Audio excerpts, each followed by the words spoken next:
Today I'll be doing an unboxing on this new 240Hz Dell monitor, and we're gonna be doing a little bit of a setup guide which includes the best settings for the PS5 and the menu on the screen. If you buy from the Amazon links in the description, I do earn a commission which helps support the channel. I'm going to be starting with the unboxing and I'm gonna try to do it as fast as possible. If you open up the box, you'll immediately be greeted with a few accessories, like for instance this upper part of the stand over here, and I do believe it is a little bit adjustable with a little bit swivel, and you do have this cable management, which is always nice.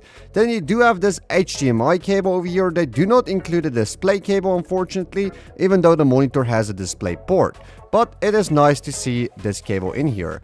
Then we do have a few energy info and of course some warranty, and I believe it is just a few maybe instructions or the usual paperwork that comes with monitors. So that's pretty interesting. You guys can pause the video if you guys see something useful. And then we do have this power cable that is included, of course. For different markets you might have a different plug, but that is completely normal based on the region.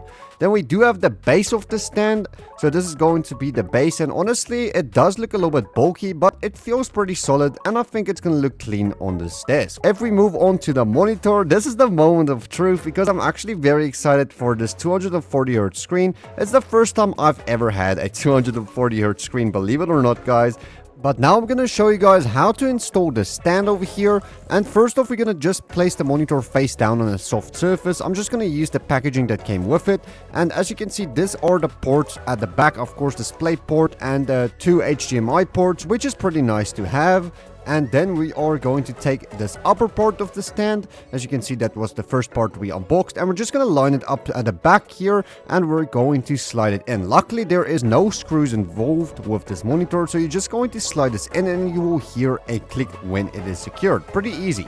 Same goes for the base of the stand right here. You're just going to line this up with the other part of the stand, and also no screws. You're just going to hear a click when it is secured. So I'm very happy with the stands like this because it makes the installation way easier. And as you can see, it looks absolutely amazing on my desk. And it does have a spot for a VESA arm installation if you guys are interested in that in the future. But I have to admit, this monitor looks pretty clean on this desk. If we turn on the screen right here, you can see it looks absolutely amazing. But if you guys are interested in checking out this monitor, I will drop the Amazon link in the description of this video. Then I'm gonna show you guys the settings I'm using on this menu on the screen. You can see at the back there is a joystick, but you can just copy my settings if you guys would like. But I am just going to adjust it a little bit on screen to show you guys the difference from everything right here. But for brightness, I put it on 100%, and then this, I believe, is a type of contrast ratio. I'm not really sure, to be honest. I know the symbol, but I can't remember the name. I'm putting that on 80%. Then DP, this is just for the display port. Make sure auto selection is on. Display aspect ratio 16.9, and then of course RGB color format. And sharpness, you can play around with this if you want to. Smart HDR, I'm gonna put this on desktop, or you guys can play around with that as well. And audio is obviously just going to stay on that. And then yeah, you can also customize your keys on this monitor at the back, so that's pretty nice to have. But there's not really too much on the screen, and I do like the fact that you can see the FPS counter, so that's pretty nice. If you do have a Windows computer, I'm gonna show you guys how to set this to 240Hz. Just right click and go to display settings. If you don't know the screen, just say identify. This is gonna be number 1 for the Dell monitor, and then we're just gonna scroll down. And you can see the resolution right now is on 1080p. That is going to be the correct resolution. And now we're going to go to advanced display. You're going to click on that, and now here is the moment of truth. You can see it is on 60 Hz, which is going to be bad because obviously it supports 240 Hz. So if you go to this setting, you can just select the 240 Hz, and then you're just going to say keep changes when it asks you this. And now your monitor supports 240 Hz, which is going to be way better, of course. But I'm going to show you guys the HDR on the screen, and it's a little bit of a screen test as well. Please let me know in the comments which one do you guys think looks the best, with HDR turned off or with HDR turned on. I will also include some dark scenes over here. As you can see, this is HDR off with this dark scene, and then I'm gonna turn it on. If you guys can spot the difference, please let me know in the comments, because it is minimal on camera at least. And over here you can see it's a little bit of a brighter scene. Here I actually did see a little bit of a difference difference with HDR turned on, so that was nice to see. But right here you can see this is HDR off, and with HDR on, the colors actually look a little bit brighter, so that is nice at least.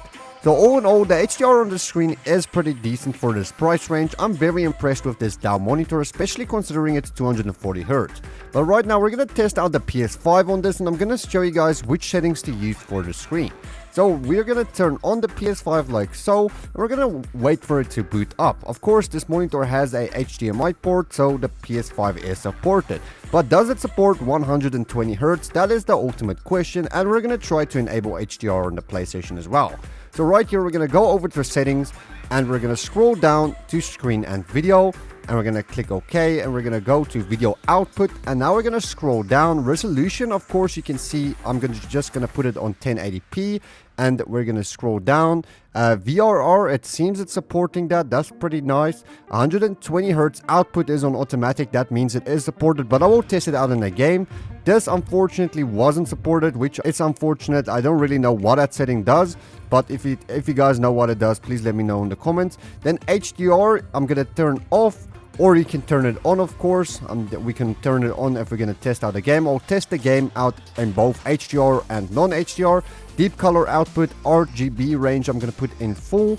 And now we're just going to launch some Fortnite to test out these settings. So let's actually see if Fortnite supports 120Hz on this monitor. So over here, I'm just going to go to the settings of Fortnite, and we're going to go turn on the 120 FPS mode. And right here, this is the moment of truth. It is going to be able to turn on, it seems. Wow. Okay, that's pretty cool. This is a very budget monitor, but I'm very impressed with it supporting 120 FPS. And now, as you can see, it is super smooth in this battle bus right here. You can see the monitor is getting 120 FPS over there in the corner. I did put the FPS counter on, and now you can also see the smoothness of this 120 FPS. So definitely very good for competitive gaming, especially at the 24-inch size of the screen.